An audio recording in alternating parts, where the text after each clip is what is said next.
Hey there, this is Steve Kern, and you're listening to Give Me Back My Pro Wrestling. Stay tuned. Promotional consideration paid for by the following.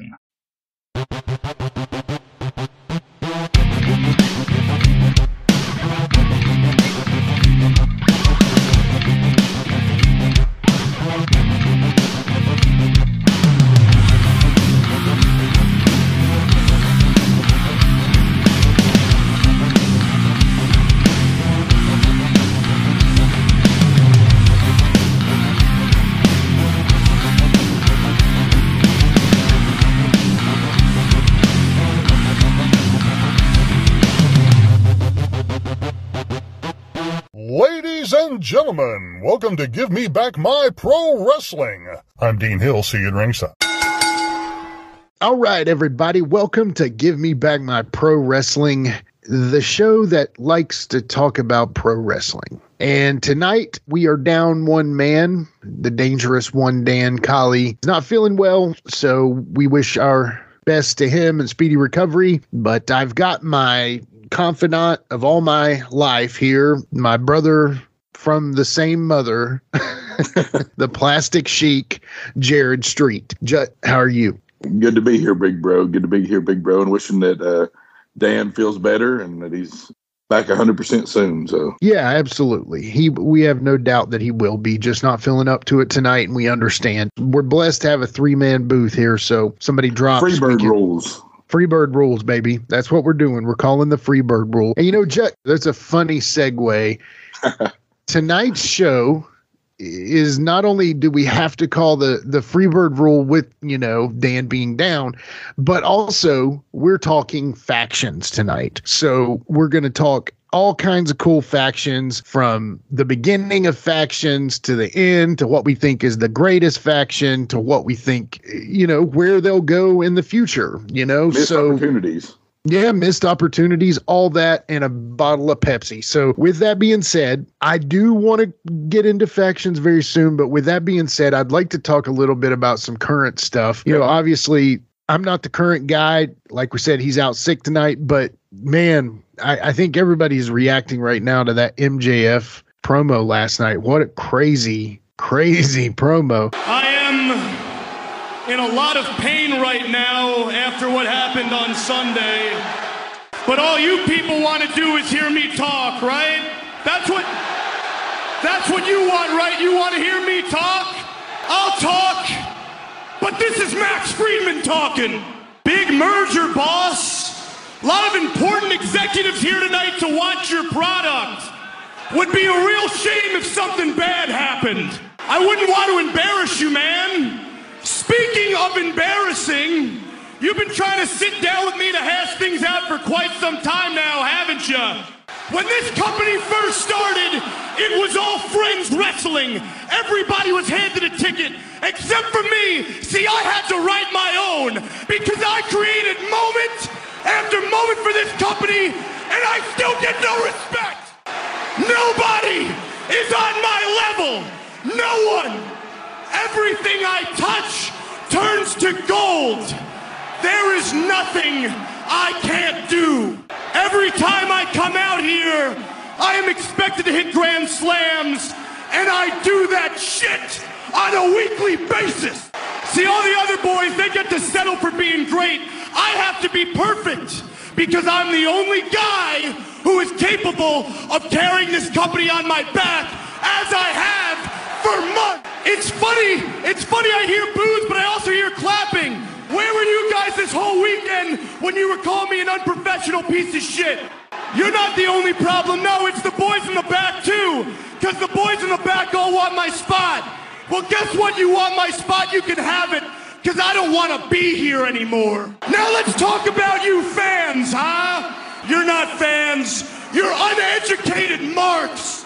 You sit there on your phones tweeting out your opinions like they're worth a damn. Let me explain something to you people. You don't know shit. Your opinions suck. Your opinions change at the drop of a dime, and then you pretend your new opinions are the same as your old. For example, man, I always knew MJF was a good wrestler. Really? That's interesting. Because last time I checked, you guys pretended I sucked in the ring for a long time. And why is that, huh? Because I'm not untrained like all your faves? Because I don't pretend to watch New Japan? Because I don't dump my opponents on their head? Is it because I'm not chasing star ratings, guys? How could I possibly be the best? Well, newsflash, I am the best! I'm the best in the world! Because I'm the only guy who makes you feel. And unlike all those boys, I don't gotta do a bunch of bullshit to get you there. I am a generational talent, and you people take me for granted. But it's not just you, it's the big man in the back too. Here's something he doesn't want you to know. Do you guys know who the second biggest minute-for-minute draw is in this entire company? It's me! Ask Stat Boy Tony in the back, see what he's got to say. But whatever you do, don't ask him to reach into his pockets and pay the man who's been busting his ass for him since day one. No. Make sure he hoards all that money so he can give it to all the new ex-WWE guys he keeps bringing in. That can't lace my boots. Hey, boss, would you treat me better if I was an ex-WWE guy? Here's the problem with you, boss. You got a position of power in a wrestling company when the only position you should be assuming is behind the guardrail with all of them. I don't want to wait till 2024, but you don't listen to me, so allow me to make it a little bit easier for you. Tony, I want you to fire me. Tony, don't tell me down, you piece of shit! Shut your mouth! Look at me, Tony. Look at me. I want you to fire me. You fire me! What did you think about that, man? I mean, Pipe Bomb 2.0, basically. Yeah. Yeah, he. I can't tell whether it's a work or a shoot. I'm just being honest with you. Maybe I'm not up enough with AEW. I do watch it, but I don't always watch it at the same speed, and I don't always pay attention to everything that's said. Right. It definitely feels like it could be a total shoot, but then it could be a work. Yeah. A friend of mine pointed out earlier they cut his mic at the end, just like WWE cut Punk's mic at the end of his Pipe Bomb promo. Now, was that because he was cussing out his boss and dropping every word on TV for MJF last night? I don't know. It's definitely something to watch, and it's going to get eyes on AEW that may not have been there for like 100%. Like me, I'm going to watch and see what happens with this. Yeah. I mean, MJF has made no bones about it that he is open to all comers in 2024 when his contract is up. And also, here's my 2 cents. I think it's a work because if it was a shoot, he wouldn't even have the mic in his hands. Or that's probably true.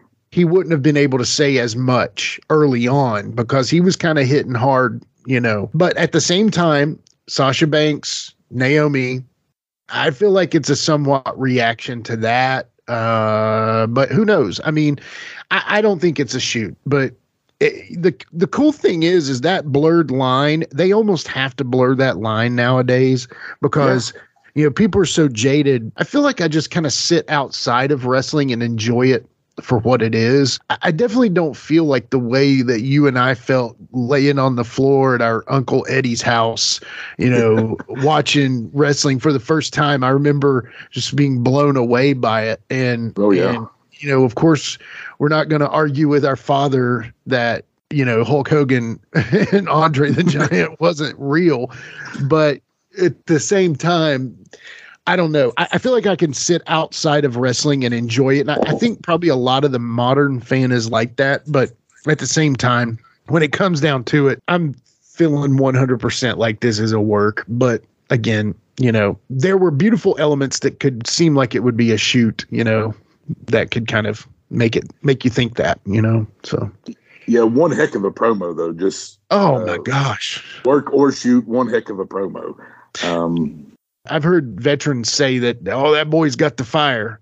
And you can kind of almost compare it to like a passionate pastor preacher, He was not anything like a preacher, but at the same time, he had that fire. Yeah, had that fire, But he so I mean just to add on to a little bit what we're talking about, I've heard he's obviously upset with his pay.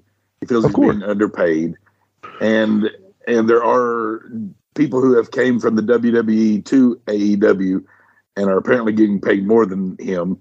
I've read that those names include Christian Cage and Mark Henry, which Mark Henry really surprises me that he's making more than somebody that you want to be a star in now. Yeah. You want him to be a star now, but you definitely want him to be a star in 3 to 4 years with MJF. I'm not saying taking anything away from Mark Henry or his career or anything like that. I just don't think he brings to you what MJF brings to you right now. Definitely not. Can't do it. Can't. I don't know that. Possible. Yeah. I don't know that Mark Henry has ever brought what MJF is bringing right now, That's a great point. But, even at if he were in his 100% healthy state, it's still arguable that he shouldn't be making as much as MJF, in my opinion. But hey, true. MJF to me is a once in a lifetime talent. The line that got me was that line where he said, "I'm not one of your untrained pretend to watch New Japan wrestling." Oh my gosh. Dropping people on their heads. I was like, my goodness. He was throwing bombs. He was. Even if it was all a work and it was scripted with him and Tony Khan at the same table, some of those things were so close. Everything is, as Wolfie has said this before, everything is basically a worked shoot anymore, Yeah. It's just the way things are in pro wrestling. It's kind of where they have to be with the advent of UFC and eyes going away from it. There's always going to be that thing as, it's fake and stuff like that. Since I've learned that it wasn't fake, I've never looked at wrestling to fill that reality need for me, but it's fun when it does, So, well, I'll say this. I can enjoy wrestling. Like I can enjoy watching a Marvel movie or a Star Wars movie or anything like that. I don't have to believe that these things are happening out there for me to enjoy it. If you're a big, if the only movies you like are historical, that are actual events or anything like that, then maybe you can't enjoy documentaries, wrestling or something like that. But documentaries. But if you can enjoy a TV show, whatever. Women have enjoyed soap operas since the 50s, I think, or 60s at least. So if we can't enjoy wrestling for the fact that, hey, maybe the end point is determined, but there can be some cool stuff happen between the beginning and the end. Yeah. Some great stuff. And apparently they said that the security guard and CM Punk chased him out of the building and all this stuff. I don't get, unless CM Punk is going to be, if he's the new sheriff in town since he's the champion, that's one thing. But unless they're going into an angle, I don't know the need of CM Punk going out there to, it almost makes it to me seem more like a work because not only is, okay, son, you think you can do a pipe bomb like I did, I don't know. Here's the question. If it is a work, if it is a 100% work, can they turn this stone coldish? Can they create that rivalry between MJF and Tony Khan? I don't see Tony Khan stepping into the ring like Vince McMahon did. He better he better get on the giz ass. I just don't see that happening. Yeah, so I agree. Can they turn this into some kind of? I don't want it to be 100% Stone Cold. That's not MJF's character, right? But can they turn it into an angle that would resemble the Stone Cold Mr. McMahon angle, which could be? That could be viewership galore if they could do that. Yeah. And, I'm not the kind of guy that believes everything that the WWE does is bad. Oh, they, definitely seen some success with Cody coming from AEW. Theoretically, I like the freedom that AEW grants its pro wrestlers, but at the same time, if I were MJF, it's just like free agency in any sport. Do you care more about the name on the front of the jersey or the back? And when you've got a family to feed, or you're just trying to succeed in the world at your profession, sometimes you got to give up the team on the front. As much as it is romantic to say how much you're for the team, sometimes you have to think more about the name on the back, but I mean, the name on the front is for the fans. The name on the back is for the players or the star. I mean, it's all well and good. We as fans, I mean, I've often looked at any of my teams from college to pro, and I'm like, why'd you leave early to go to the NBA or the NFL draft, or why'd you stay one more year? Well, they're looking out for them. They're not looking out for. They're not looking out for me. They're looking. I mean, they may have enjoyed their time with that university or that team. Sure. But if they get a better deal somewhere else, hey, can't blame them. And that's almost like a comment on society at large these days. It's more about, they care more about the name on the back because everybody has to make their own decisions and live their own life. But there was a time in my life that I would have argued against what I'm saying right now. Care more for the team. The team is all that matters. But I'm a fan of that team or whatever. I don't have to pay the bills for the player, so I don't know. I guess I've gotten older, and I look back a little bit and I'm like, yeah, I get that, if it's not doing the job, then go on down the road. We're both Cincinnati Reds fans, and we know the Reds are a laughing stock even when they're winning because they are existing on a, I saw a stat the other day, just to veer in your direction for a moment, that like the Reds started 3-22, I think, and they are actually at one point were the third hottest team in baseball. But they're still like one of the lowest teams in baseball because they started off so bad. But yeah. Well, give me back my Cincinnati Reds. We'll start that one another day. You have any other big red machine? Yeah, please. You got anything else you want to talk about current events wise, or have we heard any more on who Flair's last opponent's going to be? Well, no, but I do know this. One other thing before we jump, Jeff Jarrett apparently has recently been signed on with WWE in a high-level executive role. I've read that it was something for live events, and honestly, that makes total sense, especially knowing Jeff Jarrett's promoter. He's almost like a P.T. Barnum in his own right, his family and everything. Is that kind of maybe the role Arn Anderson used to do with WWE? He used to be something with live events. I guess I never knew exactly. I thought Arn was an agent producer. I didn't know if he was just an agent producer with live events, but he had something with like the live events because maybe something happened is why he got fired at a live event. He didn't pull Fox or whatever off. What's her name? Fox. Oh yeah, that's right. Okay, yeah. She was like something. I don't know if she was on drunk or something or. Yeah. Well, with Jeff, Jeff's perfect for this role. I don't know Jeff personally, but I do know people that do. And, Jeff is perfect for this. What this does to his, current deal, he owns a minor league baseball team. He is in deep with Conrad and the ad-free shows team. He's doing something at the Flair deal. I don't know if it's a master of ceremonies or what that will do to that, who knows. At least he'll be in town for the event, one way or the other. I did see that that WWE is doing a documentary on Ric Flair with Tom Rinaldi, famous from like ESPN, like college football. He does a lot of those like stories or like heart, like tug at your heart kind of things. It's apparently Flair wasn't happy with how that 30 for 30 turned out. I liked it, but I can understand there were some shots taken at him. Yeah. Well, Flair, deservedly or undeservedly, I don't know. Right. Yeah. I'm the world's biggest Flair fan.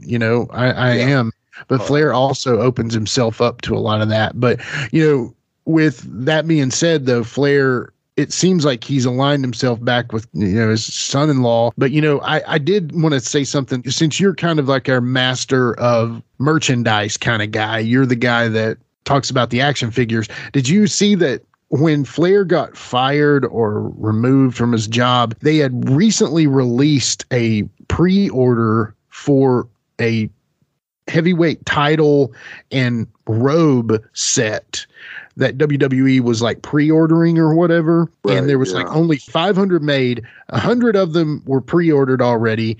They're $1,000. It's not like a robe you think like an Olivia Walker robe. This is just like it's a decent level cosplay robe. Yeah. And then the belt is garbage, but I wouldn't be buying it for the belt anyway. I would be buying it for the robe, but it's $1,000. Well, basically it looks like that Conrad and the fellas have bought the stock from WWE since WWE basically shelved it. And now they have it on sale. I don't know, $1,000. I know you can't get an Olivia Walker robe for $1,000, but still, I don't know, man. I thought I was a big fan, but every day I learn I'm not as big a fan as I thought I was, you know? So, yeah, I don't know. I mean, I guess maybe some people are more willing to go into some debt for certain things like this. I'm not sure. That's, yeah. But anyway, all right. Well, speaking of Flair, speaking of Jeff Jarrett, they are arguably or inarguably considered part of some of the more popular factions, from Evolution to, what was that one? They were in, the greatest faction of all time, the Four Horsemen. But before we get into this, and before we take a quick break, I want to put a little definition on something here. So the show is about factions, aka stables. The Merriam-Webster Dictionary defines it as this: a small, organized, dissenting group within a larger one, especially in politics. Okay, so that's the true dictionary definition of factions. So, you know, basically most factions, they have to have 3, I think, to be considered a faction, obviously. But honestly, to be functional, they can exist as many as 6 as well. So 3 to 6 members is kind of the sweet spot. And again, you know, that's the fun part of it. So we're going to get on to that after we take this break. Be right back. This is Charlie with Give Me Back My Action Movies. And Dan. Join us every 2 weeks as we dive into the classic action movies of the 80s and 90s. That's right, Charlie, but we also take a look at some of the current films out there that still has those nostalgic feels for us. Exactly, so make sure you find us on all your major podcasting platforms.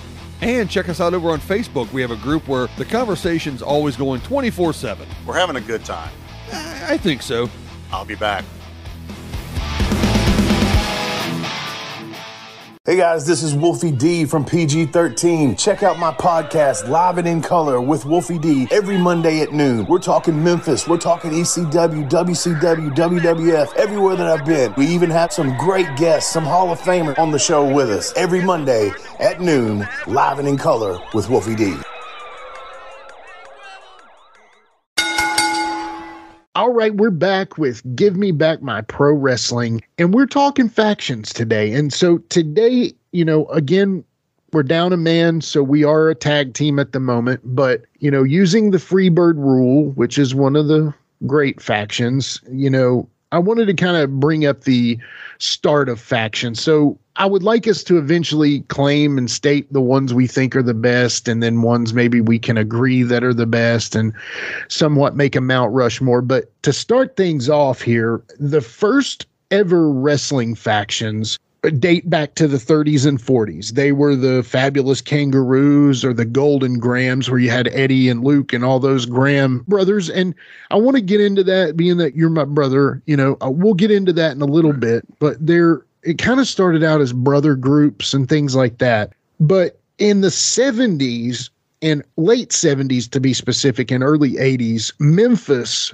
had some of the, you know, better factions. You had the Moondogs, and then, of course, the First Family in Memphis. Just listen at this amount of guys in it. So the original First Family was founded in the late 70s by Jimmy Hart to take the CWA title from his former protege, Jerry Lawler. The group extensively feuded with Lawler into the 80s, a time particularly remembered for comedian Andy Kaufman's rivalry with Lawler. The members, Norvell Austin, Ox Baker, King Kong Bundy, Dennis Condrey, Sabu, Chick Donovan, Bobby Eaton, Wayne Ferris, Buddy Landale, Austin Idol, Kamala, Andy Kaufman, Larry Latham, Kendo Nagasaki, Jim Neidhart, Lanny Poffo, Iron Sheik, Kevin Sullivan, Russian Invader, Lynn Denton, the Bruise Brothers, Pork Chop Cash and Dream Machine, Dirty White Boy Tony Anthony, Coco Beware, Rick Rude, Randy Savage, Eddie Gilbert, and Tommy Rich. Wow.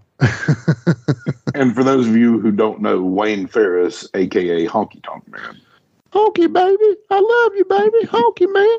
All right. Yeah. So Memphis, as things always go, Memphis always really is one of the forefronts of modern wrestling. You know, if you know the wrestler and they were great, especially in the late 80s and 90s, they came through Memphis, even if it was just a minute. But late 70s and early 80s, you had the Moondogs, the Hart family. Then in 1983 and 84, in a little awesome territory named Georgia Championship Wrestling, came a group that honestly was what I would consider the first real badass faction, and called the Legion of Doom. Jared, talk a little bit about them.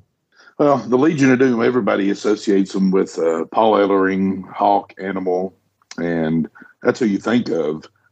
Right. Hopefully you don't think of, what was the Puppet Rocco or Heidenreich or anything like that. Hopefully those aren't the first ones that come to your mind when you think of Legion of Doom. Well, but everybody thinks Paul Ellering, Hawk, and Animal. Yeah. I'll even include Sunny in that. Hopefully you don't think of her with the Legion of Doom. I mean, right. But they, one of the premier members that people are going to be like, what? He was part of the Legion of Doom? Jake the Snake Roberts was a big member of the Legion of Doom starting out. And what was it? The Strangler? Was that what? The Spoiler. The Spoiler. Sorry. Yeah. Don Jardine. Something. Yeah. And so they had a pretty killer stable. I mean, with members like that. I mean, Jake Roberts and Hawk and Animal are enough, but they also included. I saw they included members like the Iron Sheik was briefly in it. Give me hell yeah! Right. What was the other one you told me earlier? King Kong Bundy as well. King Kong Bundy, right? Yeah, right. I didn't know about Iron Sheik. He might have been in it for just a minute. I did. On my research, I did see that he was listed as part of them at one time, but I don't think they were ever I don't think they ever swelled to the ranks of like the NWO or anything like that with way too many members. But right, they had like 4 to 5, I think, at those times. If you include Paul Ellering in the 4 to 5, so right. So after the Legion of Doom, like we said, badass faction. Hard to get over as heels as a badass. Ole Anderson always said he had to work really hard to get over as a heel, especially if the team that he was working was not considered badasses, you know? So in 1985, Jim Crockett Promotions, quite possibly, you know, I know I read a list of names off from the first family, from Legion of Doom, but really, when you think of factions, you think Tully Blanchard, Arn Anderson, James J. Dillon, Ric Flair, the Four Horsemen, the most powerful name in professional wrestling. And what's funny is the promo that they did it in, they did it because they were running out of time to get everybody on. And it just so happened that Ric Flair, the Andersons, who had been buddy because they always said that Flair was like their cousin, and Tully Blanchard, who was managed by J.J. Dillon. They were all 4 out there in a fluke, essentially, is what I've heard. I don't know if I believe that or not, but they were all out there in a press for time promo, and boom, Arn Anderson says something to the effect, not since the Four Horsemen of the Apocalypse have there been, there's so many other promos that overshadow it by like Flair or something like that. Right. I mean, do you think that they were planning on that? Or, I mean, what do you think there? I think it's crazy that it just was coincidence almost, but I mean, they had to be like buddies and stuff like that. I mean, it just doesn't go that naturally that they would just like, hey, we're the Four Horsemen, and just come up like, I don't know, like Arn had to be like flipping it around in his head at least. Yeah. And just say it or something. It didn't, I can't see that it just like totally, maybe Arn was the only one that knew about it or something like that in his head since he said it. Yeah. Yeah. There's no way that it's just totally random, I don't think. I mean, like, if it was, that's like a once in 5 lifetimes happening. Yeah, exactly. So, knowing that, and they get together and then they wreck shop, and basically they fight Dusty, Road Warriors, Magnum, Nikita, Rock and Roll Express. They work the Midnight Express. They work against every one of the, and they would even turn heels babyface. But at the same time, do you remember back in the World Championship Wrestling days, that was the name of the Jim Crockett NWA show, that was 605 NWA on TBS, was called World Championship Wrestling. Yes. Right. So can you imagine like being there at that time? I mean, my goodness. I mean, it's crazy to think about. And think about that, too, because, Arn has said that he really had to make sure his promos were really good because he was standing beside the best mic guy in the business, not named Roddy Piper, but standing beside the best guy in the business. And then, of course, Tully's no joke, but he's not quite. It's kind of like Rick was the best, Arn was second, Tully, then of course Ole. But I always liked Ole's promos because they were really just kind of like straight ahead, like, I'm gonna break your neck, that kind of thing. But anyway. Yeah, Ole seemed like that grumpy tough guy though that could probably do what he was saying he could do. Oh, totally. Yeah, he was believable. Like, I will break your face, and you're like, yes, you will break my face. Yeah. He had that T-shirt that I realize you won't wear it all the time, but at the same time, it would be a great T-shirt to have. That says, damn, I'm good. I just love that shirt, But, in other areas of the world, not to stay on the Four Horsemen too much, although we could talk them the whole show. This could be the whole show. In other areas of the world, there were promotions of WWF or World Class. In World Class, you had Skandar Akbar's Devastation Incorporated, and that would include various members that are too many to mention right now. Then you would also have, Gary Hart's J-Tex. Yeah.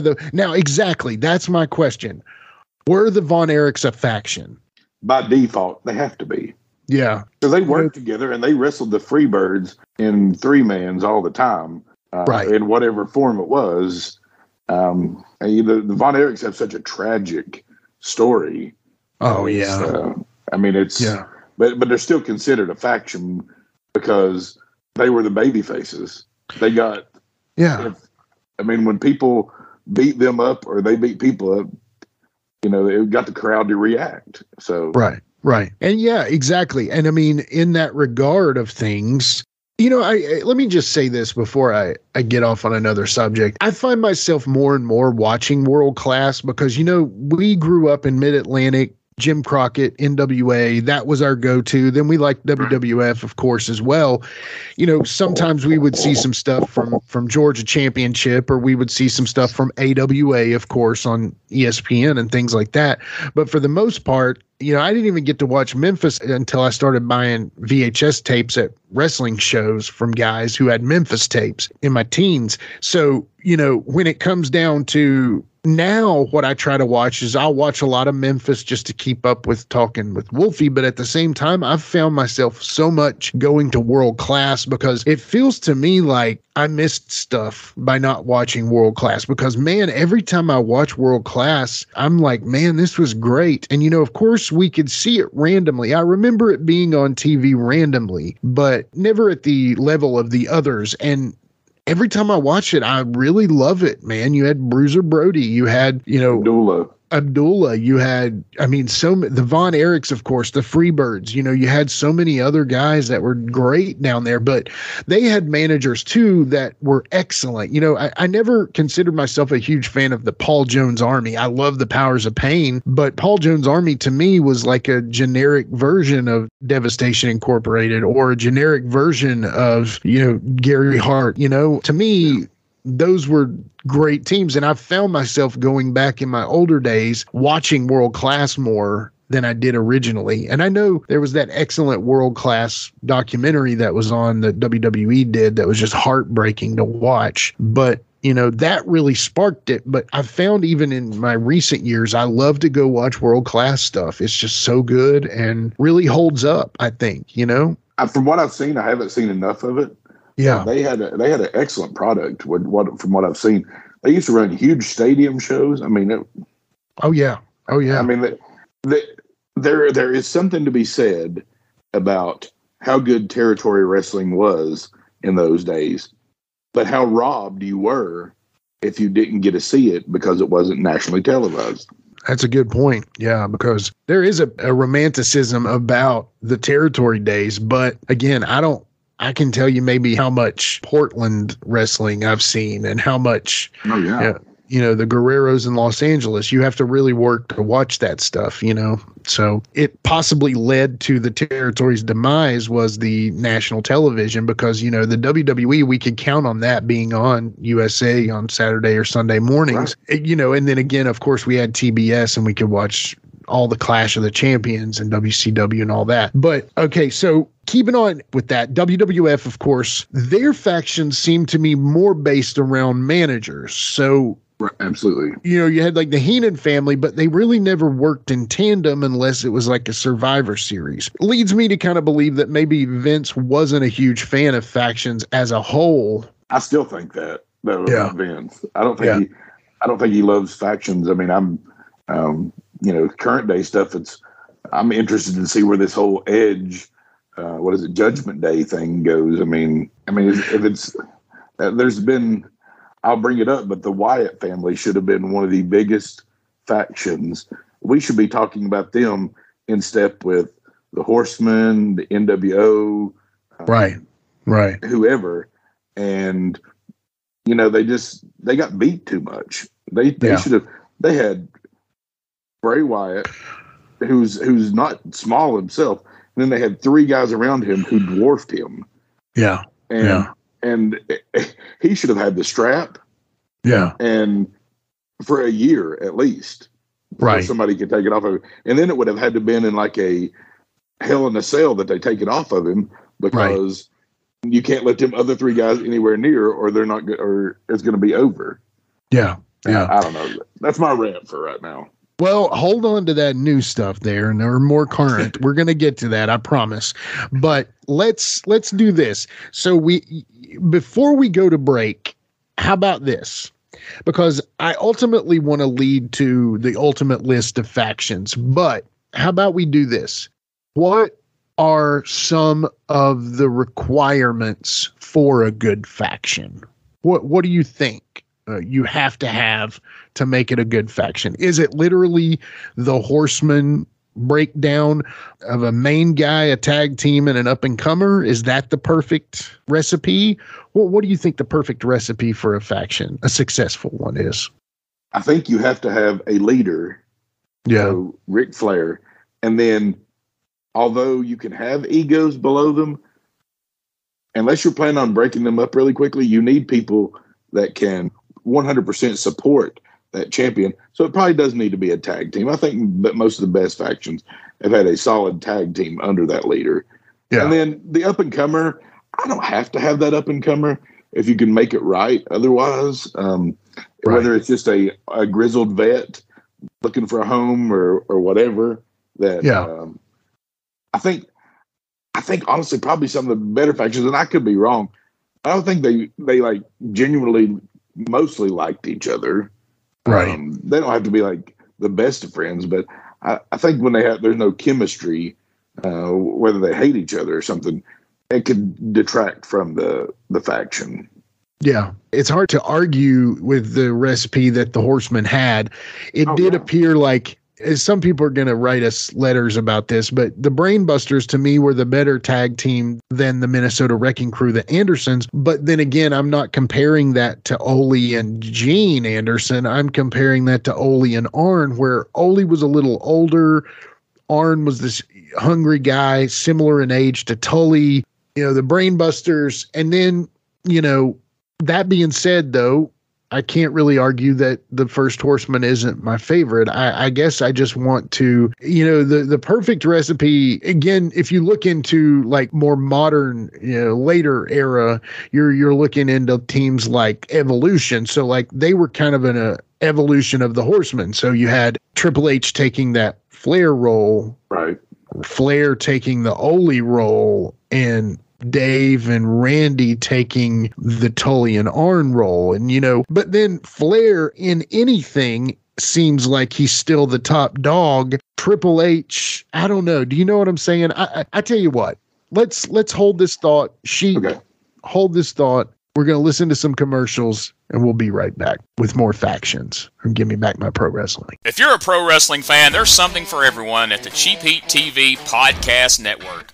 From the Pro Wrestling Discussion Show, Cheap Heat TV Live, to the interview show, the Jackson Interaction Podcast with the king of all wrestling media, Gene Jackson, to the silliness of the Whitey Jenkins Show, and the brand new Zip, Xander's Irresistible Podcast with Charles Anders. You can check them all out and much more over at cheapheattvlive.com.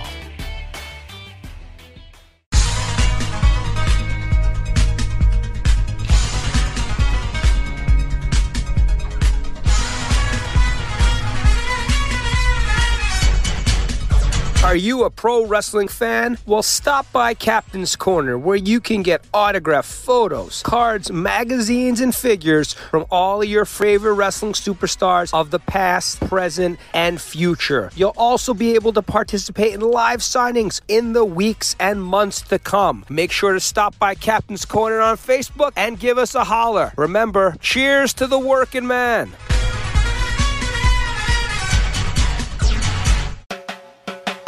Just how drunk are we gonna get?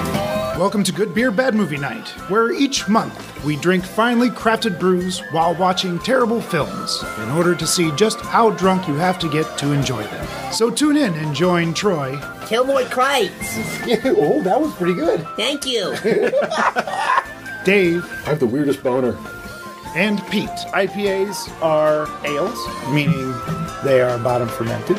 Excuse me, they are top fermented. I that up. Try that again. As we drag Kathleen, Hear me.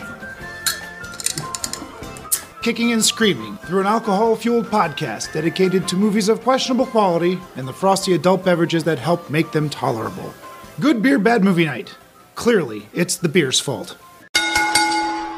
All right, we're back with Give Me Back My Pro Wrestling, and factions is what the topic of the day is. And so I cut you off before answering the Evolution answer there. Did you have any more to say about Evolution?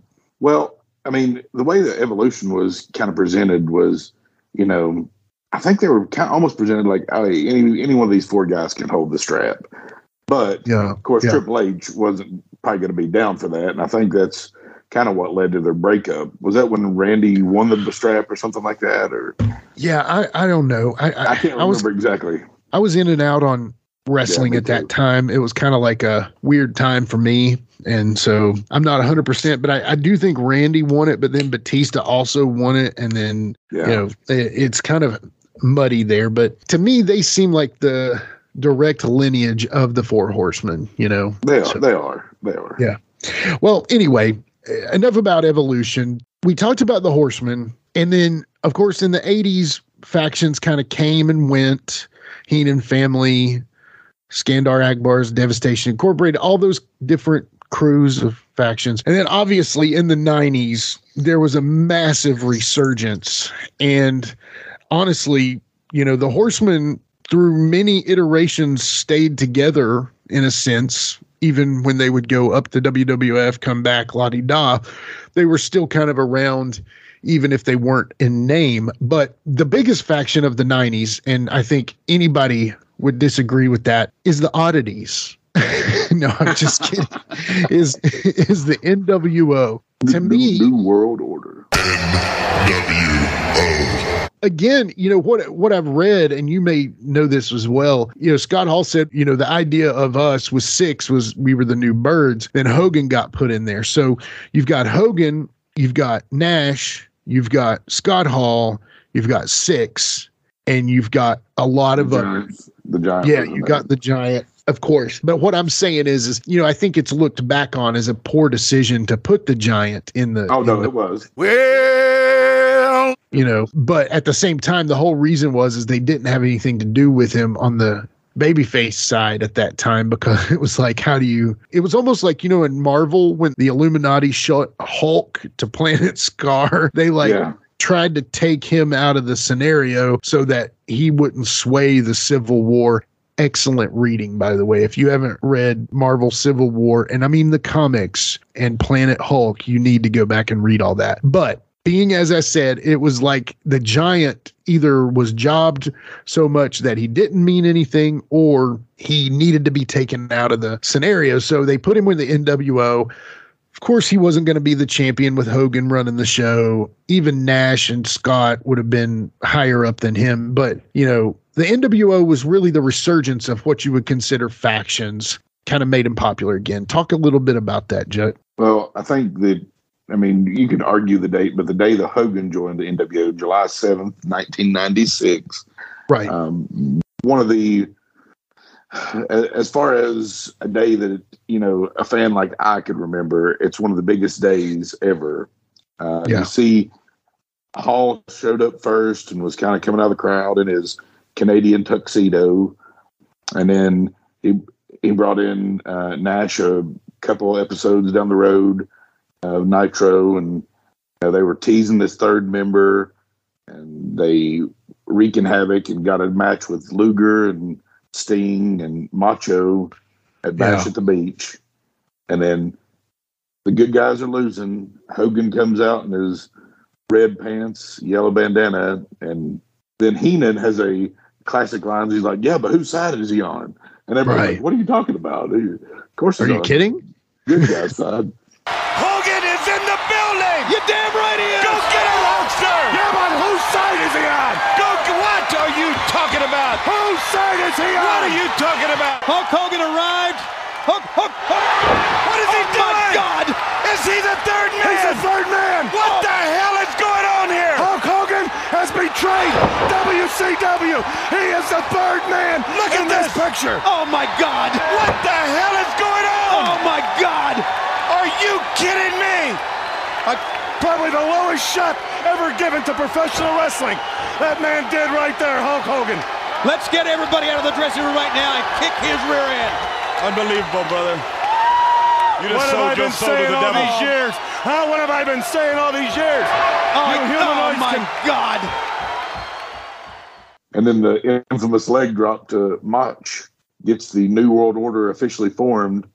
I mean, it was strapping some rockets to him at that point, as if those three guys needed rockets strapped to them. They were anyway. And they had rockets already going. Yeah. But one thing I always forget about is Macho Man was in the NWO. I hated that, actually. I wish he would have stayed, but I guess it made sense. Was it the same kind of thing though? I can't remember why he joined, is what I was. Yeah, it's hard to tell. It was probably some swerve, and somebody's going to know, and we don't. But, Macho Man, to me, I guess just had to be because it was a set of WWF-based guys, I guess. Yeah. So being that, the NWO, they had, a massive turn on the industry. At that one point, you either were watching WWF for Stone Cold, or you were watching WCW for the NWO. Whether or not you had Goldberg, The Rock, Triple H, whatever, you were still watching pretty much for one of those. So, as we all know, the NWO got to a point to where it was bloated. It was way too many guys. You had to have guys that could bump. So you put in people like Virgil and some of the lackeys and stuff. And then you had Buff Bagwell and Scott Steiner. It was to the point to where guys, if they were going to be heel and real heels, they were in the NWO. It was like you couldn't be one or the other. Now, you had the ultimate baby faces too. You had DDP. You had Luger, who then ended up being in NWO. You had Macho Man at first. Then you had the Horsemen. Then you had Piper. And then you also ended up with Sting, of course. And that was one of the most botched, deals with them as well, So when they went into the whole Wolfpack and Black and White NWO and everything like that, the Wolfpack was cool. Right. And it is a, in some of its probably early iteration, the Wolfpack was very cool. And it was, at that time, it was the NWO to like when they had Nash and Sting and also that, we'll get into that in a second as far as the breakup of the NWO. But in that regard, they were the faction and within the faction. So, you had Hogan, who's this almost too massive to be considered cool, but you had the subversive styles of NWO, outsiders with Nash and Hall and Six Pac and all that. They were kind of like the faction within the faction, and that's where they came up with the idea that they were the modern Freebirds with, the breakdown as Gordy is Nash, PS is Hall, and then Buddy Rogers is Six. That being said, though, the NWO not only helped WCW immensely, they also helped WWE because WWE had Stone Cold, but then they kind of got what I would consider the WWE's answer to the NWO in DX. So if you look at it, DX was supposed to be this like prankster teenage crew, but honestly, they were the WWF version of the NWO. I mean, what do you think of that? Yeah, they were. And, matter of fact, both factions had the same member on the same airing night in Rick Rude. Right. He was with DX on a taped show and was on Nitro on a live show with NWO in the same night, although he didn't wrestle or anything for him. He was just there kind of. He had that Lloyd to London deal going. He couldn't mess that up. The reason Kurt Hennig was able to wrestle, which I still, I'm leading to this, but Kurt Hennig turning down the Horsemen, that was an epic deal that apparently wasn't cleared with Arn. And they turn. So Kurt Hennig comes to the WCW. The Horsemen are trying to get Kurt to come to the Horsemen. I want you to remember me as I was, not as I am. But being the man that I am, my last act, formerly as a Horseman, I got one last challenge. And that's to you, Kurt Hennig. Now, don't misunderstand me. It's not for a fight. You got something special. I've seen you in this ring. Your skills, your maturity, your commitment to excellence makes you something special. And what my challenge is to you, Kurt, is stand beside my best friend, Ric Flair, and lead these two men back to the glory and the prominence that the Four Horsemen once had. And I'm going to tell you what your prize is. It's not a spot with the Horsemen, because this is worth a lot more than that to me. I'm going to give you the only thing I got left. Not a spot, not a spot. I'll give you my spot. Wow. Kurt Hennig. I know every wrestler that's ever been around or involved in this business we call wrestling who would pass up the honor to not only be a Horseman, but to come out and take Arn Anderson's spot as the enforcer of the Four Horsemen. I have only one thing to say. It would be a privilege. And the Horsemen believe that he's with them, and then they do that Michael P.S. Hayes Von Erich spot in the cage match where he slams Flair's head. It was a War Games match, right? It was a War Games match, and Kurt ends up cracking heads, and then he turns on to be the NWO. And I just love the idea of Mr. Perfect in the Horsemen as this kind of like anti-hero heroes. And of course, he's a WWE guy, so of course he's going to be in the NWO if they're staying true to that. But I don't know, when you get down to it, there's a lot of woulda, coulda, shouldas with them. But I guess DX was the WWE's answer. Then DX kind of spawned, it's kind of called the gang warfare era, because you had the Nation, of course, PG-13 and Ron Simmons and Rock and D-Lo and really all those others. Ahmed Johnson. Right. And, they were kind of based around the Nation of Islam. I know they have said different things, but really they were based around the Nation of Islam. And then you also had some of the other gang warfares who were, like the Los Boricuas, DOA, a few others. I can't remember. Was the ministry? The ministry was kind of doing their thing, the Truth Commission and all that stuff. But it was like this era of gang warfare is kind of what they called it. But it was really cool for a minute because you had these teams of 4, fighting it out. And I don't know, it was pretty fun to watch for a little bit. But all of that was based off of the NWO's insurgence in the WCW. Do you agree with that? Oh, absolutely. I mean, with how we think Vince kind of feels about stables, that he never kind of gives some of them a chance to fly. Yeah. There's no way he goes that direction if it's not so popular with WCW. If he can, and I'm sure that Sean and Hunter had his ear and bent his ear and said, hey, let us try this. We like being these smart aleck, Generation X punks, and let us be the D Generation X and be ourselves, kind of. I mean, some people would say that's probably how they were. I don't know. Hunter was probably a little more of the, Hunter seems to have a level head when it comes to a lot of stuff. That's why he's got where he is with the company. Right. Yeah. Absolutely. Yeah. Okay. So I want to ask you this. So obviously we've moved along the path here, but all right. So I want to kind of ask you some questions and I'm going to give you my opinions on them as well. So who's your ultimate Horseman for? Ultimate Horseman 4. I mean, do I gotta pick the 4 that were together? Is that what you're saying? Right? Yeah, I think that. I can't piece 4 together. I like Dave Malenko, Paul Roma, Barry Windham, and you got to have a Flair. Flair. Yeah. Okay, so J.J. Dillon, of course. Yeah. With Flair, Arn, Tully, and Barry Windham was probably my favorite 4.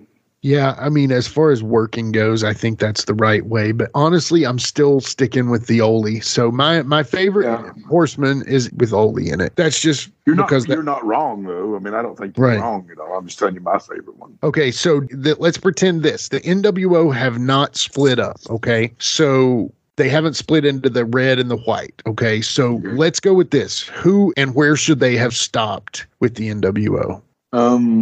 They shouldn't have brought in, probably with that they didn't make him happy. I mean, they probably shouldn't have brought in the Giant or Six, is who I was saying, because he was never happy. He didn't last long. I can't remember how long he was with the NWO, but it's not very long, and he's back with WWF and kind of forms the DX. But probably, if you're looking at me, you got to have Hogan, got to have Hall and Nash, and I don't mind people. Like, Ted DiBiase is kind of their J.J. Dillon. Bischoff was kind of a nice swerve when Roddy Piper calls him out as being part of it. Right. I don't hate Buff Bagwell in it. I don't hate probably if you have like those guys plus Buff Bagwell and Mr. Perfect or Kurt Hennig, I guess we're calling him. Yeah. And, okay. I don't hate somebody like Scott Norton being in it to take some L's. And everything like that. And even like Brother Brutai. I don't mind being able to take the L's. I mean, like, I don't know. That's probably too many, but that's like a number amount. Probably 6 or 7 would be where I would think that the number should have been and would have made sense. Yeah. I almost wonder if they didn't add that many people, because you remember they were talking about like making their own instead of Thunder, it would have been an NWO show or something. Like they had the pay-per-view sold out. Right. So I almost wonder if they had to have that, or if they thought they needed that many, and then once they added them all, it's like they were like, last week didn't exist. Now we're going back to 5. My personal opinion, and be that it is, argue Hogan, Nash, Hall, Six, Macho Man, and I do like Perfect in it, but I wish Perfect would have stayed with the Horsemen just because I love the idea of him and the Horsemen with Benoit, Malenko, and Flair. Are you kidding me? I guess I should include Macho in it, because really one of my favorite wrestlers of that time was Diamond Dallas Page. And if it weren't for his they had the rivalry of the year for was it Pro Wrestling Observer or whatever, like a Wrestling Observer. They had the rivalry of the year like 96 or 90, I guess 97 it would have been. Yeah. Mach put him over. Yeah. And, he pretty much ensured that Diamond Dallas Page was going to keep on that route to being a top guy in the organization to give the NWO trouble. So yeah, I mean, I feel like a lot of times I'm the DDP of podcasting. I came into it late and I work really hard at it. So, that's not a bad thing though. No, but I just kind of feel like maybe anyway, we'll get into that later. But okay, so we talked about the ultimate NWO, the ultimate Four Horsemen, but let's just make a list here. So, you and I are probably going to agree on a list, but I'm going to give you my top 5 factions, and then I want you to give your top 5, and then we'll kind of see where they are at that. Okay. So my ultimate top 5, of course, the Horsemen, number 2, NWO, number 3, the Freebirds, number 4, the Heenan family, and number 5, the Dangerous Alliance, which. So we've got a lot of the same. I think I'll have 2 different than you. But I'm going to say, just because of my age, I'm going to put the NWO number 1. Okay. And I'm going to put Horseman 2. I'm going to put the Dangerous Alliance 3. Yeah. They were maybe deserved more time. Totally. Super. But Paul Lee as the leader. Right. Zbyszko, Arn, Bobby Eaton, Rick Rude, Stunning Steve. Right. I mean, golly. Yeah. So you had Rick Rude in the role of Flair.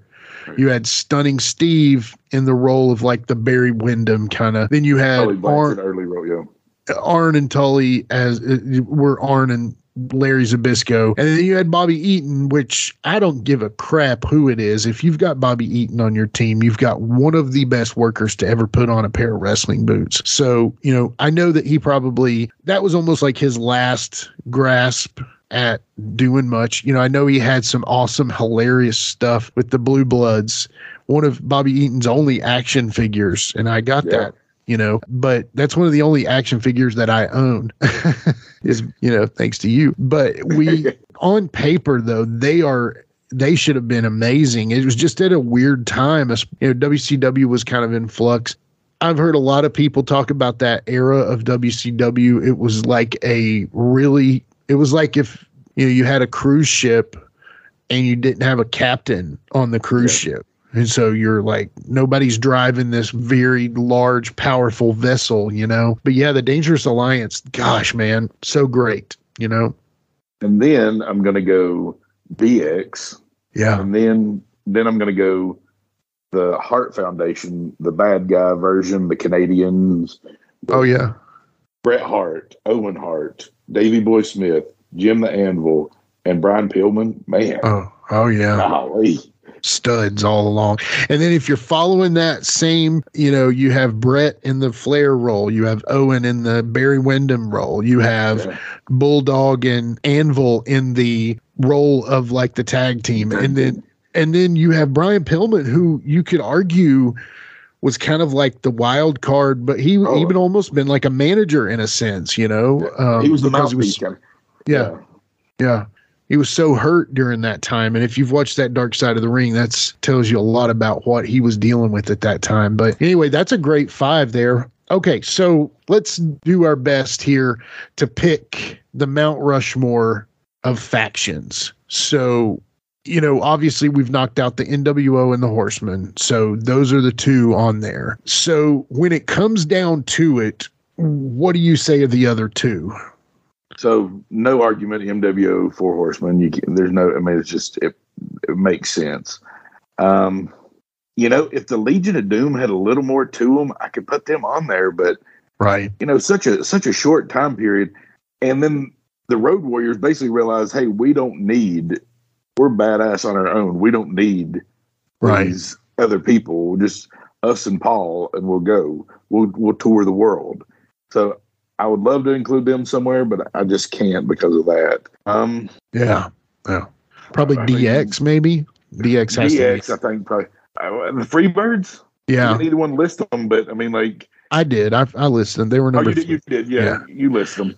I would say. Them, but I think they have to be on the Mount Rushmore. Yeah, I agree. Because you can't put any of the others above them. Maybe the Von Erichs, but again, the Freebirds got out a little bit the Von Erichs stayed in the Dallas area, you know. And they had such tragedy, you never got to see what a full-fledged, like, 10 to 15-year run of Von Erichs could have been like. Right. But I've heard during their time, there was nobody like it, you know. So as they love them some Von Erichs. I've heard they even talk about them to this day. But yeah, I think the Mount Rushmore, you know, so we're giving this our stamp of approval. Now I'm going to do Dan Colley's top 4 here. So he would pick DX, the Bullet Club. The Straight Edge Society. And the New Nexus. No, the New Nexus was CM Punk as the leader. Yeah, the New Nexus. No, hold on. Let's redo this. Okay. Yeah, the Jericho Appreciation Society. You know what? You just made the list. The Blackpool Combat Club. Right. The New Nexus. The Straight Edge Society, and then the one with the Taker and the Acolytes, the Ministry of Darkness. The Ministry of Darkness. Yeah, so that's the Dangerous Dan official stamp of official. No disrespect, it's just funny, man. So yeah, anyway, being that, you know, we bring up some of those names, what are the worst factions of all time? I'll start. Okay, the Hollywood NWO. It had Scott Hall in it. But think about it. It was like a struggling Scott Hall, though. That was a struggling Scott Hall. It was definitely, and they almost couldn't put him in the Wolfpack because it would have made the Wolfpack NWO just straight baby faces. Like, because think about it, they had Sting, Luger, was Macho in the Wolfpack? I don't think he was. Macho. No, Macho was in the Wolfpack for a little bit. Yeah, and then you had Kevin Nash, probably one of the most charismatic wrestlers. You know, the guy never raised his voice above a certain level, and he was just Big Daddy Cool. You know, you almost couldn't put Scott Hall in that faction because the Hollywood NWO would have came across as lame, because then you ended up having like Stevie Ray and Buff and. You know, that was a poor crew. So that's the number one worst faction, in my opinion, is the Hollywood NWO. But then you had teams like the Truth Commission, which was garbage, like that weird, like Colonel De Beers looking crew of South African, basically like apartheid soldiers. Yeah. I mean, General Rection. Yeah. Good one. I didn't think of that one. That's on the list for sure. I had the Oddities, which God love them, you know. Right to Censor, Raven's Flock. Literally, think about it. I loved Raven's Flock because I liked Raven. I liked Sick Boy, and I liked a lot of them, but they were horrible. They got jobbed to Goldberg every week, you know. Raven's Flock was wrong place, wrong time. Right. Totally. Yeah. They should have been killer. They are on my missed opportunities list. Yeah, go ahead with your list. I'm sorry. And then Right to Censor. That was just an annoying faction of people I didn't give a crap about, you know. But could have been good. Totally. They needed a lead. They needed a leader in that. Yeah. But I watched something earlier that said, you know, that shows you how still you can get over your bottom guys, kind of, right? Still get them TV time. Yeah, totally. I like it. And that's a good point. So go into your missed opportunities. I'd like to hear this list here. So missed opportunities. Well, I'll give you some of my worst ones though too. Yeah. But I think my worst ones are going to be missed opportunities ones. Sure. For the most part.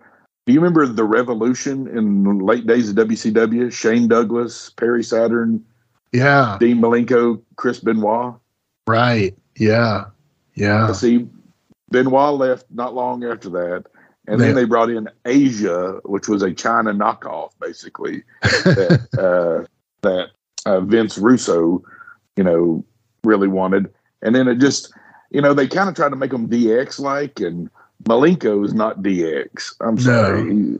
You know, Shane Douglas and Saturn might could play DX roles, but not Dean Malenko. So there's missed opportunity there. And then they did get kind of that same group to the most part, except no Shane Douglas. You got Benoit, Malenko, Saturn, and Eddie Guerrero show up in WWF as the Radicalz. Yeah. Okay. And they, so you basically had that same group with, except no Shane Douglas. You had Malenko, Benoit, Saturn, and Eddie Guerrero. Right. And there are rumors that Shane Douglas wanted to be there with them, and maybe WWF couldn't be. Right. Yeah. I think WWF was like hard pass. Yeah. But they were the Radicalz. But then they showed up at Raw, and then they were on SmackDown, and they lost all 3 matches they were in. Yeah. How can you bring in those guys and make them lose all 3 matches? That's just Vince's way. It's like you came in, you're coming in all big time, big shots. The people are interested in you. We're going to job you out. Yeah. And then another one, the Alliance with ECW and WCW. That was terrible. That could have been so good. Could have been so good, but it was terrible.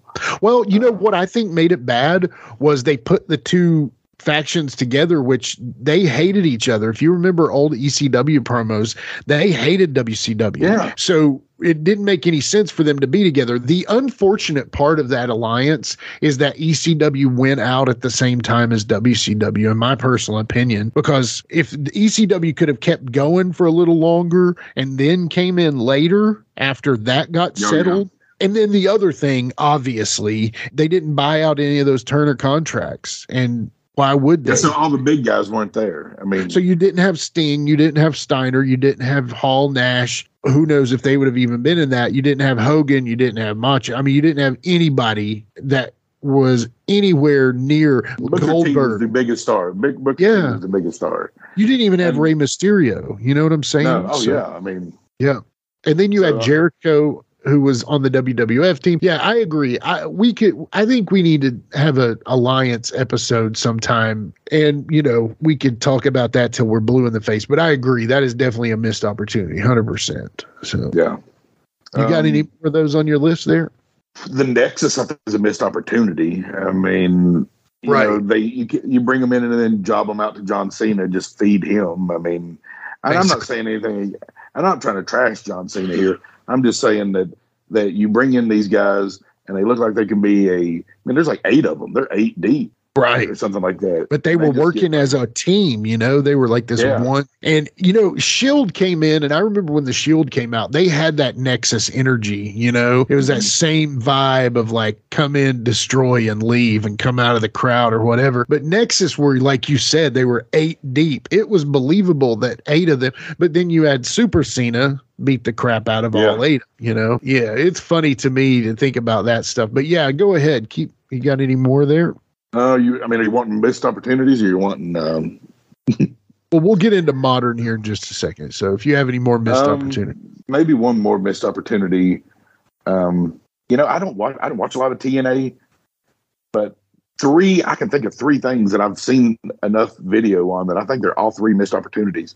Main Event Mafia, Sting, Kurt Angle, Booker T, Kevin Nash, Scott Steiner. Right.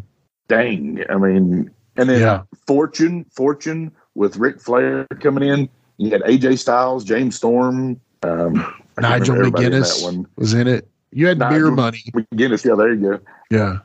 Yeah.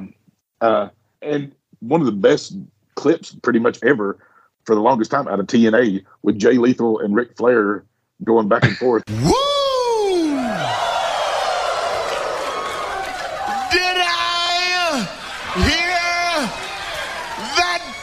right there say anything about the 4 Horsemen, the greatest group of men to ever grace God's green earth? I didn't hear that, because as far as I'm concerned, it looks like the Horsemen were here, they took a dump in the ring, and they left that. I had the privilege to be on the road up and down.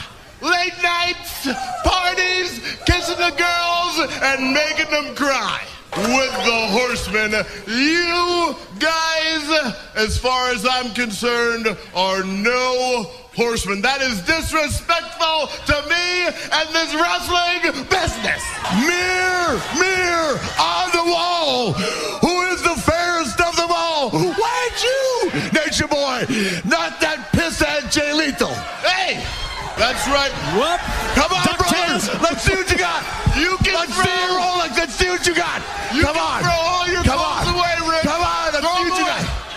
You want to see something? Yeah. Let me show you something. I want to see it. Glenn's got one shoe on, by the way. See it? Yeah. You want to see it? Yeah. Watch this. He is driving nuts. Right there is the greatest thing I've ever seen. You can't be me. You can't do me. And I'm cutting you off right now. You're cutting me off? Yeah. You don't cut me off. Woo! Hey, don't you start that with me. Woo!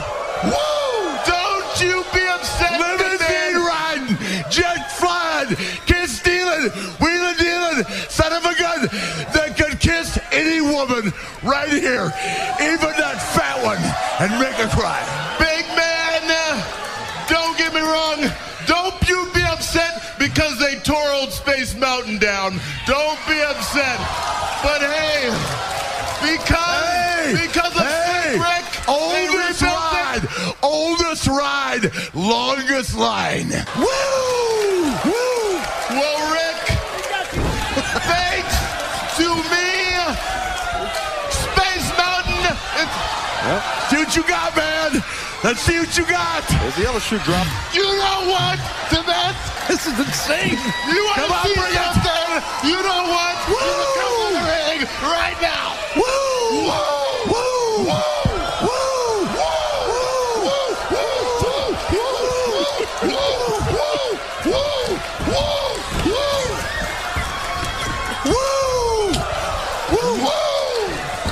Damnedest thing I've ever seen. You got nothing. Limousine riding, Rolex wearing, kiss stealing. Brother, watch this, girls. Woo! You honey.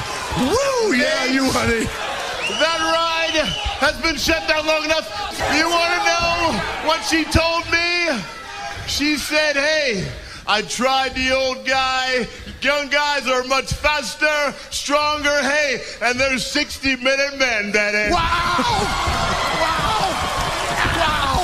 She told me, you don't know what 60 minutes is. You don't know what 60 is in the bedroom or the ring. You got it. You want me tonight? Yeah. We want you all night long. Tonight, you're going to find out that jumping on is a lot easier than jumping on. Wow! That's my line. That's my line. That's my line. That's my line. That's my line. That's my line. Come on. Come on. We're stealing. That's Flair's line. He's stole about 10 of Flair's lines. That's my line. That's my line.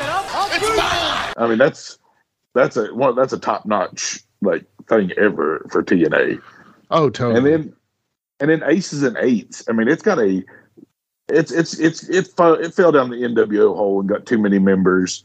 Right. And Bully Ray probably was doing a pretty good job as their leader and mouthpiece, but you had too many members and they lost too many matches. I mean, a faction, that's another thing. A faction can't lose too many matches. Yeah, it can't. So if they're not central enough to the story that they're going over, then it's almost to the point of like a Nexus or like a Aces and Eights or like a Hollywood NWO where they're bumping and feeding for everybody and, losing. Why are they a faction if they suck so bad, I got one more and it goes more modern. But League of Nations, Sheamus, Rusev, Alberto Del Rio, and Wade Barrett. I mean, got four champions.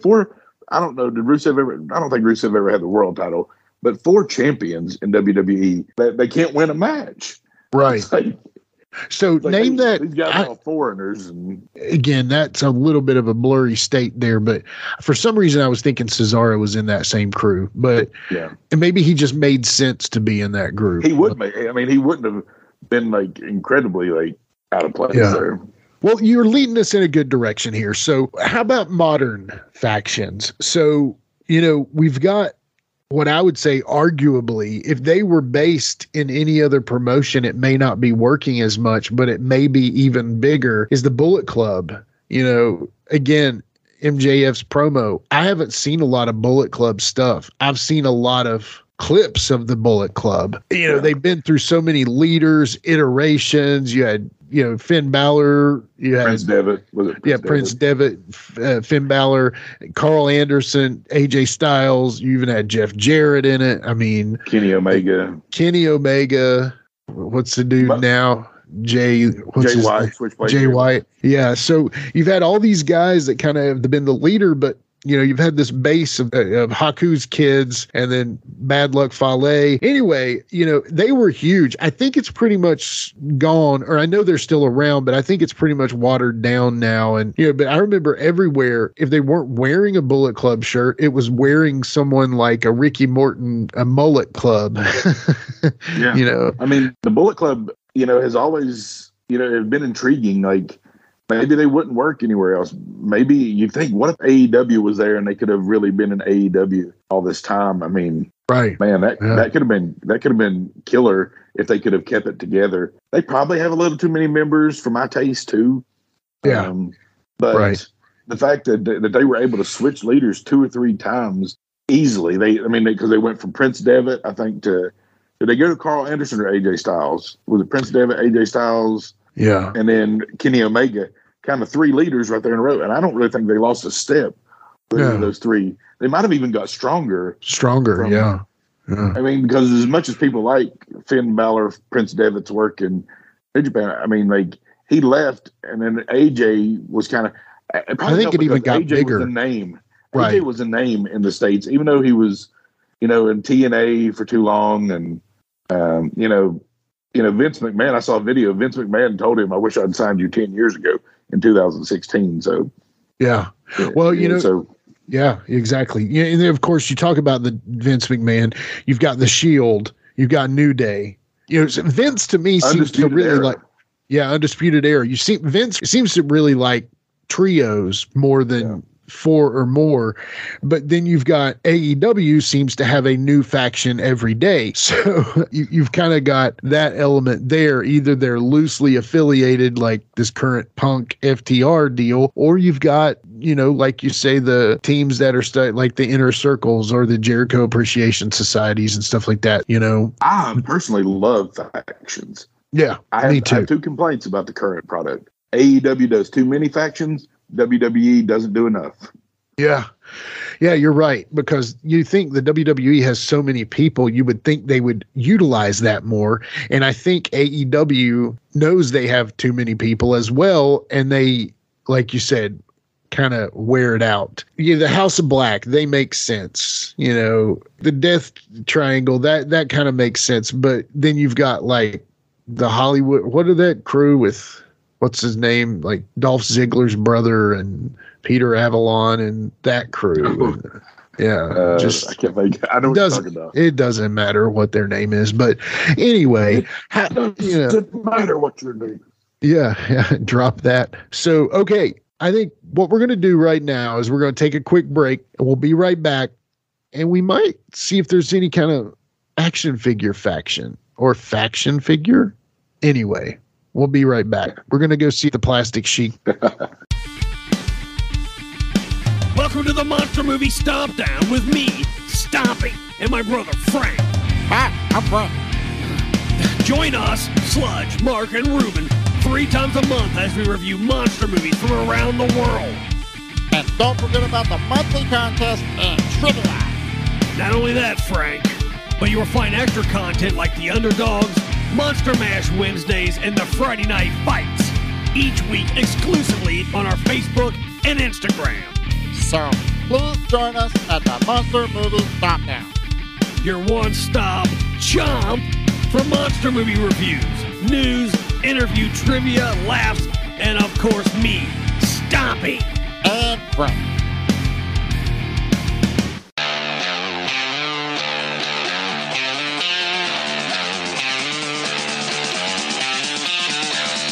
Hey, this is the one-man gold mine, the one-man enterprise of professional wrestling and all entertainment, Flynn Hendricks. And you better believe when I'm looking for a good podcast to listen to, I go to my own. I go to the I Know You Hear Me podcast hosted by me, Flynn Hendricks. That is such a fresh perspective for how you should look at life, too. I love that. And then when I'm feeling spooky, I go to my other podcast, Tales from the Haunt, where myself, I want my head shoved inside a 15-pound silicone mask. More. I want to have a bucket of sweat coming off me at the end of the night than just Jeff. Dogs don't lay eggs, Flynn. I hate you so much. Talk to other scare actors about what it takes to get into the world of scare acting. So if you're curious about how people became professional wrestlers, actors, prioritized their mental health, became entrepreneurs, avoided burnout, or got into scare acting, you need to go check out I Know You Hear Me and Tales from the Haunt, available on all podcasting platforms. And I know you hear me.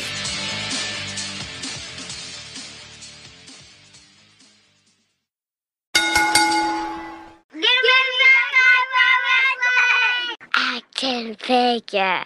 All right, we're back with Give Me Back My Pro Wrestling, and we're talking factions today. Now, we're going to welcome in the always popular Give Me Back My Pro Wrestling action figure segment. All right, Sheik, tell us a little bit about faction figures. Well, we're operating under Freebird rules tonight with me in place of Dan.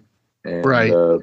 So no better where to start with faction figures than with the Remco Freebird line. From Remco. Oh, yeah. You know, great. The soft good robes and everything like that. You know, likenesses could be better, but it's 1985 at that point. They don't have the 3D rendering software that they have now. Yeah. But they're not, I love the figures. I have them. I don't know that I have all the robes and everything like that, but I have all three of the figures. It's a nice little grouping to have, especially at that time period. So, yeah, great crew, you know. Yeah. And, you know, there's the LOD set, the Remco. If you want to include, Paul Ellering looks like a wrestler in his buffed out state in the Remco line. So, is gassed up most, you know. His He-Man physique. So. Yeah. But yeah, you're right. I mean, they were a trio in that, so that kind of counts. I mean, if you had like a Jake the Snake Remco and a Iron Sheik Remco, which they have a knockoff Sheik Remco, don't they? They do. We probably even had that. I had that at one. I may still have that yeah. knockoff. I know I've got the knockoff Jimmy Superfly Snuka Remco. Yeah. And the knockoff Andre Remco. What about the Hogan one? Do you have that one? Looks like Randy Hogan. I've got the Hasbro knockoff Hogan. Yeah. Okay. Well, I do have the Thunderlips Hogan. Yeah. I do have the Thunderlips Hogan. Yeah. So. Not quite to scale, but kind of to scale if you think about it, you know. Yeah, probably more to scale than the other Remco are, but yeah. You got anything else about faction figures? You know, they have if you're looking for more modern stuff, they do have a Killer Undisputed Era, like 3-pack that I only saw in stores when I was in Canada visiting it, like a Toys R Us. And I probably should have bought it then, but I'm not like a huge Undisputed Era fan. I thought they were, pretty killer in NXT, right? With Roderick Strong and everything as the 4-piece. They really filled out that Horseman role pretty nice as having the champ, the tag champs, and the under champ. So right. And there's a sweet like Hall of Fame Mattel 4 Horsemen set that's all together. That's Flair, Arn, Tully, and Barry Windham. I'm pretty sure is in that set. One of the first 4-pack for the 4 Horsemen I remember was at the San Francisco, or when it was Marvel or San Francisco Toy Makers. I think it was Marvel was making the WCW figures at this time, and you had Flair, who looked like an anime character, kind of. Then you had You had Dean, Benoit, and Mongo in that set. That was the. I was trying to figure out what brand it was. I can't remember. It might be San Francisco. I could be wrong, but I remember having that set, and many girlfriends past had made fun of it, and I just kind of said, "Well, I guess I don't need this around." But anyway, hate that I did that now, but you know how it is. Yeah. So there have definitely been some good faction figures, especially if you come down to like current standings of things that, I would love to see something like a Jericho Society. If there's a Jericho, there's a very much room for any of those factions in AEW to have their own set, because there's a set, I saw at Walmart the other day. Basically, you have to buy them individually, but it's all the Dark Order with Brody Lee and all those. But I like how AEW does that, because they basically split them up, so you don't have to drop down 50 large to buy the set. you can buy them separately. And if you don't want a number 10 or whatever, you don't have to buy that, which AEW is cutting a lot of those guys. So a lot of the Dark Order's getting cut, it seems like. I think there's been 3 of them that have been cut. So who knows? Well, they're kind of a leaderless faction. So they are. And it stinks for them. But the biggest one that I care about is Colt Cabana. And as long as he's got a contract, I'm happy with about everything. So we're good. Well, one of the longest. Do you think the locker room is a little awkward with CM Punk and Colt Cabana in it sometimes? I wonder, because they still aren't buddies. I don't think. No. Yeah, and I don't think so. I'll say it. Punk screwed Cabana over, man. But at the same time, it was the lawsuit deal, right? Yeah, because the lawsuit, yeah, he kind of left like Cabana bare to have to pay part of that. But it was also arguable that Punk got numbers for Cabana by doing that on his show. But I think what Cabana's part was that he let him get sued and didn't really help him because obviously he didn't have the kind of scratch that Punk does, in the wallet. So I don't know. It was definitely some hard feelings, and hate to see that. But I agree. I bet they just I'll say this. I don't think they'll ever have an angle together. Let's just say that. Probably not. Not at this point, at least. Yeah. I've seen guys in locker rooms that didn't like each other. They just kind of exist. They're not going to start a fight because they don't want to get fired. But at the same time, Anyway, well, that being said, I guess let's wrap things up unless you have anything else to say about the action figures. No, that's it, brother. Figures sold separately. We've missed some people, obviously, so don't write any harmful letters or send any MJF pipe bombs to us. But if we've missed anyone, go on to our Facebook group called Give Me Back My Pro Wrestling. Go on there and let us know who we missed. We'll talk about them another time. We've also got the Facebook page, Give Me Back My Pro Wrestling. We've got Twitter and Instagram at GMBMPW. We also have the Give Me Back My Pro Wrestling YouTube page, which focuses mainly on the podcast episodes and the always famous and popular, until WWE removes them, Sheik's shorts. So, we're not stopping that, by the way, WWE. So you can either get on board or just keep blocking them or whatever. But it's just kind of a dick move there, Fed. I enjoy destroying lives.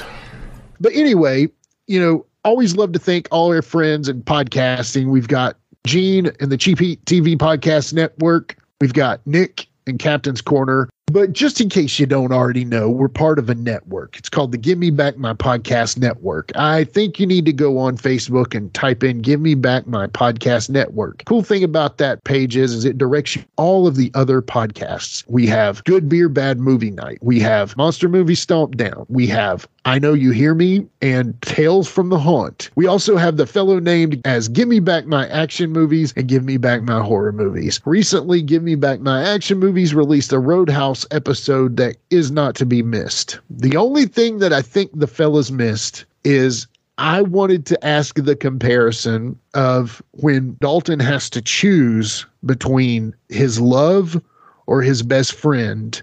It seemed eerily similar to what the Joker made Batman choose between his love or Harvey Dent. And either the fellas didn't think of that or didn't bring it up. But anyway, I would like just a small comment on that, action fellas. Nolan might have taken something from Roadhouse. But either way, Roadhouse, man, what a great movie, right?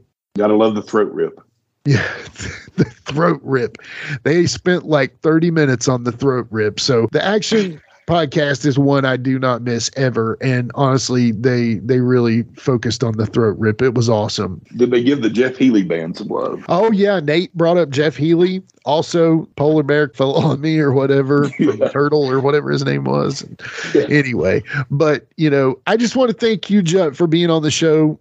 Thank you for filling in where Dangerous Dan not feeling good tonight. So thanks for stepping up with me and helping me out with this. But other than that, we love y'all. We thank y'all for listening, and check back with us next time on Give Me Back My Pro Wrestling.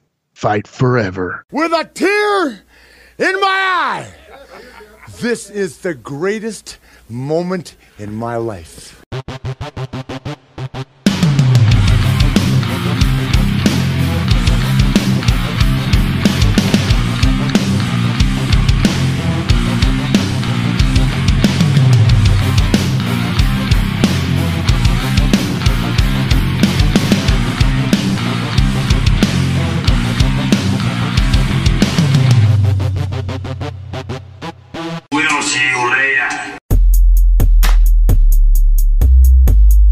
This has been a James Rock Street production.